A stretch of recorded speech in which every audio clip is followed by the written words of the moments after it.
welcome to the Majik Mind. Today's mini sermon is just entrepreneurship is it's so tough. It's a hard game to be playing, you know? So much easier to just go out and get a job and do something that we don't like. Actually, no, that sounds way worse than doing what we're doing. This is actually way better and easier. Um, but yeah, it's been really fun and fascinating to be doing our ads campaigns for Majik Kids and we're getting a great response. So we've spent about half of our $14,000 ad spend so far, and we still haven't got all of our ads out there.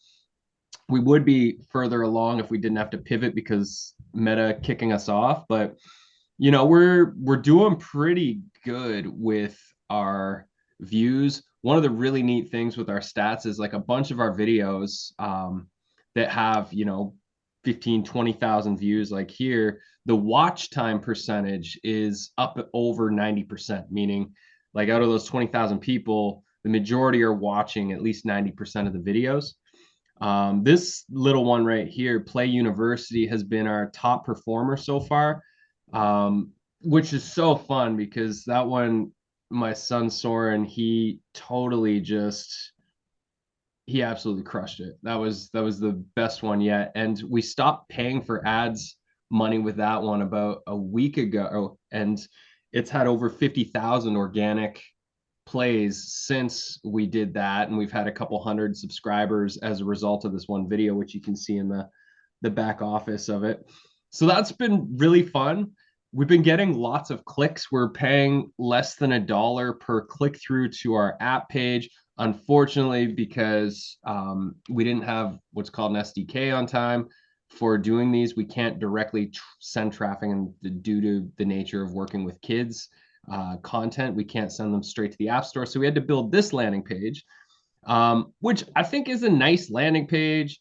It says all the things, but we've got these heat maps. We're using this program called Mouseflow where we can see how people navigate the website. And it's been so fascinating to see how humans scroll the website. They come here, they watch a video, they come to the website, and then they go like this. And then they're gone. And it's so fast the way people are going through. So we're like, okay, we got a lot of words here. So what do we need to do?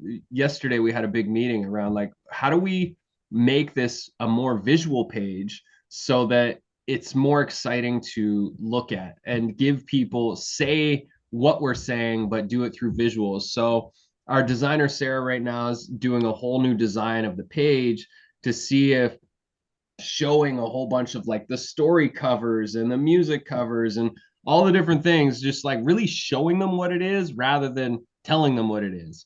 Because we could say all the fancy words we want that we think invoke what it is that we're trying to do and that we imagine are going to drive traffic to the App Store to get people to download it and fall in love with the app. But if people aren't reading the fancy words we're writing, then what's the next thing? We got to make sure that it's more visual. So that's our next step right now.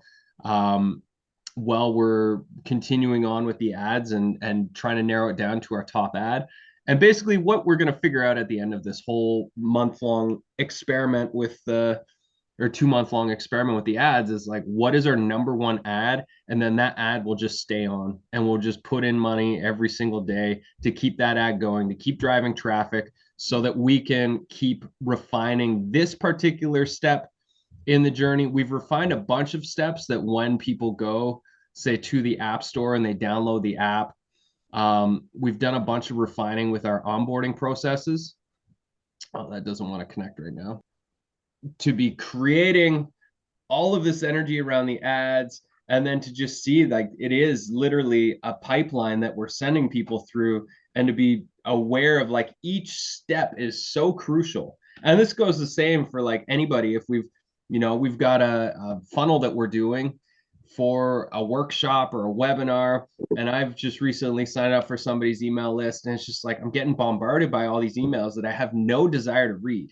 And so the question is like, what is the workaround there? How do we reach people who clearly are interested in what we have to say and what we have to share, but how do we get to them in a way that's going to resonate with them, that doesn't take up all their time, and so that they can get the goods that they're looking for straight away. So that's our mission right now with Majik Kids is cracking that code.